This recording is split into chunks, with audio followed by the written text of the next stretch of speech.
नमस्कार भारत। अभी इस क्षण, इस पल मैं इस खुले आकाश के नीचे बैठा हूँ। विचार कीजिए, इस संसार में, इस ब्रह्मांड में क्या क्या क्रियाएं चल रही हैं।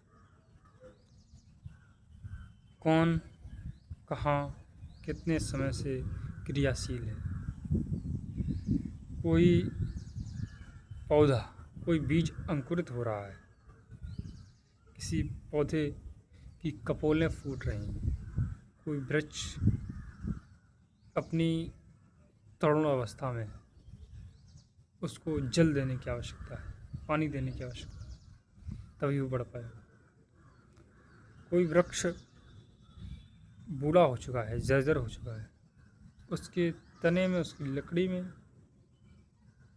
कहीं कहीं कोई ना कोई पत्तों में बीमारी आ चुकी है।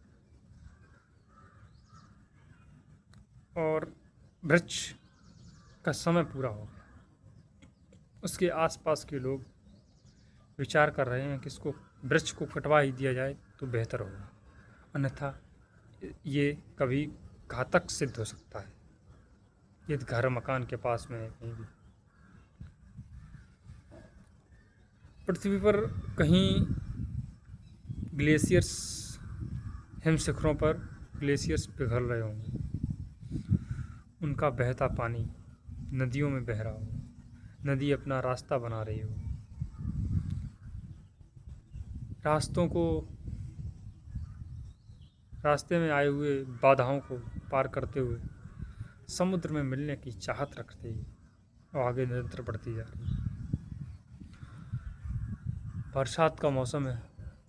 बारिश की एक बूंद जो ऊपर से सिर्फ एक बूंद बनकर नहीं आई, एक पूरा, जैसे बादल से, जैसे बड़े कंटेनर से पानी डालते हैं, इस तरह से ऊपर से पानी गिरता है। नीचे आते आते वो बूंद अकेली हो जाती है। उस बूंद के अकेलेपन को एहसास कीजिए।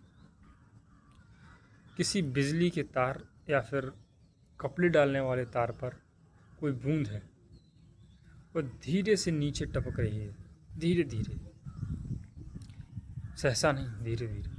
उस बूंद के अकेलेपन को एहसास कीजिए। आप जिस भी अवस्था में हो जीवन के, उस जीवन अभी तक के, जब आप, जब से आपकी स्मृति हो, तब से इस जीवन को देखिए दूर बैठकर। ये समाज, रिश्तेदारियाँ, घर, परिवार, ऑफिस, नौकरशाही, राजशाही, राजनीति, राष्ट्रनीति, धर्म, संप्रदाय, मत, मजहब, इन सबको एक अलग दृष्टि से देखिए, शांत बैठकर। किसी विचारधारा या किसी व्यक्ति विशेष के प्रभाव में आकर मत देखिए। आप पाएंगे सार्थकता है या सब कुछ निरर्थक है। विचार कीजिए अपने स्वयं के बारे में, क्योंकि आप मोस्ट ऑफ द टाइम आप दूसरों के बारे में विचार करते हैं, चाहे फिर आपका ऑफिस हो, कॉलेज हो, स्कूल हो, नौकरी हो, मत, मजहब, राजनीति हो, पर्यावरण के बारे में विचार कीजिए। निहारिए इस पर्यावरण को, विचार कीजिए। कभी आपका मन ऐसा क्यों करता है कि आप कहीं प्राकृतिक जो क्षेत्र हो, पूर्णतः प्राकृतिक हो, जहाँ इंसानी बस्तियाँ ना हो, वहाँ जाने का आपका अंदर से इच्छा क्यों होती है।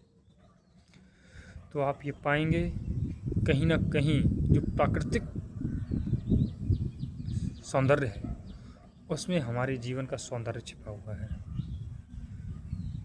भौतिक बात, हमारे व्यक्तिगत जीवन की आवश्यकताएं जरूर हो सकती हैं, अवश्य हो सकती हैं, लेकिन जो हमारा प्राकृतिक जीवन है, जो हमारी प्रकृति है, इसके साथ जब आप बैठेंगे, इसके साथ आप जब मिलेंगे, तो आपको एक अंदर से सकारात्मक अनुभव महसूस होगा। विचारों को सकारात्मक बनाइए। छोटे छोटे मुद्दों पर बहस करना बंद कीजिए। यदि कोई नकारात्मक या बहुत ही तुच्छ और संकीर्ण मुद्दों पर आपसे बहस करने की कोशिश करता है तो शांत रहना सीखिए। जीवन को बहुत सुंदर तरीके से जिया जा सकता है, बहुत ही सुंदर तरीके से, जब आपके मन मस्तिष्क में ये बात घर कर जाएगी कि अकेलेपन को भी जिया जा सकता है, एकांत को भी जिया जा सकता है। जब ये विचार, जब ये बात आपके मन मस्तिष्क में बैठ जाएगी तो जीवन को बहुत अच्छी तरीके से जी सकते हैं। क्योंकि हम किसी न किसी से अपेक्षा रखते हैं अपने रिश्तों से कि हाँ, आज आज इससे रिश्ता बन गया, कल उससे रिश्ता बन गया। अपेक्षा रखते हैं, जब अपेक्षा के अनुरूप परिणाम नहीं आते हैं तब ग्लानि पैदा होती है दूसरों के प्रति भी और स्वयं के प्रति भी, कि मैंने क्यों विश्वास किया, मैंने क्यों इतने रिश्ते नाते घर परिवार ये सब क्यों बनाया, दोस्त, इस संसार में इतना मैंने संपर्क क्यों साधा लोगों से। इसलिए स्वयं के बारे में विचार कीजिए, स्वयं पर कार्य कीजिए, प्रकृति को निहारिए, प्रकृति के साथ बैठिए। जीवन को एक अच्छे तरीके से, एक व्यवस्थित तरीके से जिया जा सकता है। जीवन की उथल पुथल को शांत किया जा सकता है। आज हमें, आपको सभी को पुनः विचार करने की आवश्यकता है जीवन के बारे में, क्योंकि सामान्यतः व्यक्ति बिना सोचे समझे ही जीवन को जिए जा रहा है। जन्म हुआ, जन्म होते हुए वही जो फैमिली कंडीशन के अकॉर्डिंग आपका पालन पोषण हुआ स्थिति के अनुसार, फिर बड़े हुए, शिक्षा ग्रहण करने के लिए किसी न किसी विद्यालय में दाखिला करवा दिया गया, क्लास बर क्लास, क्लास दर क्लास आप आगे बढ़ते रहे, शिक्षा भी पूर्ण हुई, कहीं छोटा व्यवसाय कर लिया या कहीं नौकरी करने लगे, कोई भी उस नौकरी, फिर समाज की एक व्यवस्था, वैवाहिक बंधन में आप बंध गए या आपको बांधा गया, ये आपको विचार करने की आवश्यकता है। शायद कहीं किसी से मोह भी हुआ होगा, मोह भी हुआ होगा, हो सकता है प्रेम भी हुआ हो, प्रेम भी हुआ होगा, उसका भी एक अपना अनुभव होगा। फिर वैवाहिक जीवन को ये अपनी जिम्मेदारियों को निभाया, लेकिन इस बीच आप स्वयं से कब मिले, आपने स्वयं से कब वार्ता की, आपने दूसरों को समझाया, दूसरों से बातचीत की, दूसरों के लिए कुछ किया, आपने स्वयं के लिए क्या किया। और स्वयं के लिए कुछ करने के लिए आपको किसी संपदा की, किसी धन संपत्ति को खर्च करने की आवश्यकता नहीं। स्वयं के साथ बैठना सीखिए, स्वयं के बारे में विचार कीजिए, स्वयं का इस जीवन मिलने का उद्देश्य क्या था, इसके बारे में विचार कीजिए। आप कई प्रश्नों से घिर जाएंगे। आप इस सांसारिक जो चकाचौंध है इसको एक नई दृष्टिकोण से देखेंगे। ठीक है, सबका अपना जीवन है, सब अपनी तरीके से जीते हैं। एकांत, मेरा तो कहने का मतलब यही है कि एकांत को जीना सीखिए। जब तक आप वैचारिक या भावनात्मक रूप से दूसरे पर निर्भर रहेंगे तब तक जीवन ऐसा ही चलता रहेगा जैसा चल रहा है। स्वयं पर निर्भर रहिए, व्यक्तिगत भावनात्मक रूप से भी और वैचारिक रूप से। स्वयं के बारे में विचार कीजिए। और जीवन, मेरी तो जीवन यात्रा ही स्वयं से स्वयं तक है, और मैं समझता हूँ प्रत्येक व्यक्ति की यात्रा स्वयं से स्वयं तक ही होनी चाहिए। मेरी स्वयं की इतनी पुनरावृत्ति को आप मेरा अहम मत समझ लेना, बौद्धिक अहम मत समझ लेना। ये स्वयं से स्वयं तक की जो यात्रा है, स्वयं मेरे जीवन का बुद्ध शब्द है, और मैं समझता हूँ प्रत्येक व्यक्ति के जीवन का बुद्ध शब्द स्वयं होना चाहिए, स्वयं शब्द।